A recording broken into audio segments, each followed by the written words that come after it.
This is AJ Jacobson with Rivals.com. I'm talking to Brady Aiello right here before the Utah game 2018. You know, another big challenge once again, going to Salt Lake City. What have you seen on film out of that defensive front for Utah? Well, they're really big dudes, especially they're two D tackles. They're really big guys. They're explosive guys.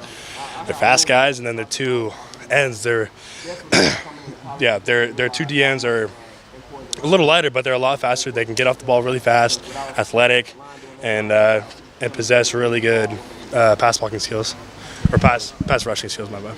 And that Utah defensive line always seems to come up with guys that are really stout at the point of attack, that rush the guys. What is it about Utah? I mean, every year we seem to have the same conversation about their front line. It's those Polynesians, man. It runs in the blood, and there's a lot of Polynesians out there in that country, in that part of the country. And, I mean, year in, year out, they've always got a big D line, and that's always a good challenge for us. And so you'll have your hands full, obviously. I've been interested watching you this year. You got more playing time, like as a redshirt, freshman, sophomore. This year, a little bit of a step back early, and then all of a sudden, obviously a ton of playing time. How's that been emotionally? Kind of a little bit up and down in terms of the number of snaps per game this year. Oh, it's fine. I mean, you always got to stay ready. I mean, you're not given starting spot. You're not given any playing time at all. You got to make it, and when your time comes, you got to be ready.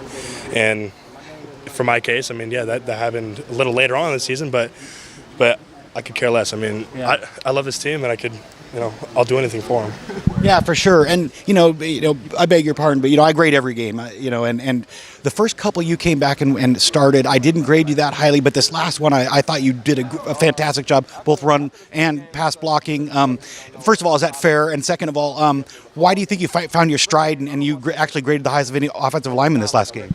I don't know. I mean, Washington State's a really good team. A really good team. They and it was a very tough atmosphere over there, and having that be my first game back, it was pretty hard to adjust, to the snap count and all that. And credit to those guys. Those guys are very good, and definitely got after us. I've been covering this team for a long time. Coach Greatwood was a great offensive line coach here for a long time. But yet right now there's about as good an offensive line coach as I've ever seen. Talk a little about the coaching you're getting and how it's elevated your game this last year. Oh, it's amazing. I mean, we have three top-tier O-line coaches. I mean, we got Cristobal, we got Mirabal, and we got Coach Woodle. And for a player to have three position coaches, I mean, kind of. Pretty much. Not like, but pretty much three position coaches who definitely know what they're doing. I mean, it definitely helps us out a ton. I mean, not many guys can say that in the country. So it's definitely helped us. It's definitely helped the younger guys progress, and it's definitely gotten us all ready. Looking at this last game, I felt that the offensive line mesh was back in stride. I felt like you guys were knowing what each other was doing, and that's so important up front there. Did you feel that as a unit that hey, we're getting it back together right now? Yeah, definitely. Yeah. We were communicating a lot better. I mean, it helps being in Autzen. It definitely helps having the 12th man, I guess you could say, for the crowd, and that was very apparent in our gameplay and our style of play.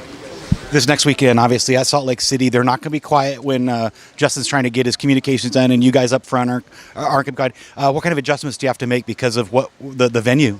We'll be working on the guard tap cadence, but the best way to silence the crowd is by scoring points. So we'll be trying to get after them early and kind of shut them up. Last thing I've got for you, Brady, is just, the depth this year has been evident because when there's been an injury or two, the lines come back together.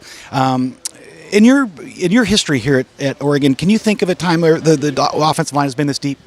Oh, man. I think this is the deepest that it's ever been. I mean, you could see that we got Steven and Panay. I mean, come on, that's ridiculous. Those two guys are going to grow up to be amazing players. Yeah.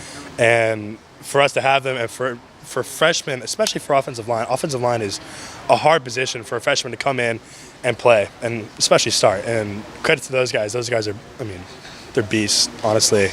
And same with Dawson, Chris, and the rest of the guys. So, we're a very deep team. With Capra too, and we got a lot of guys who can fill in at any time.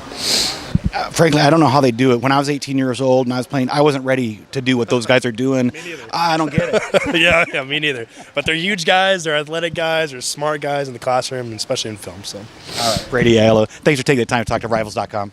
Appreciate it.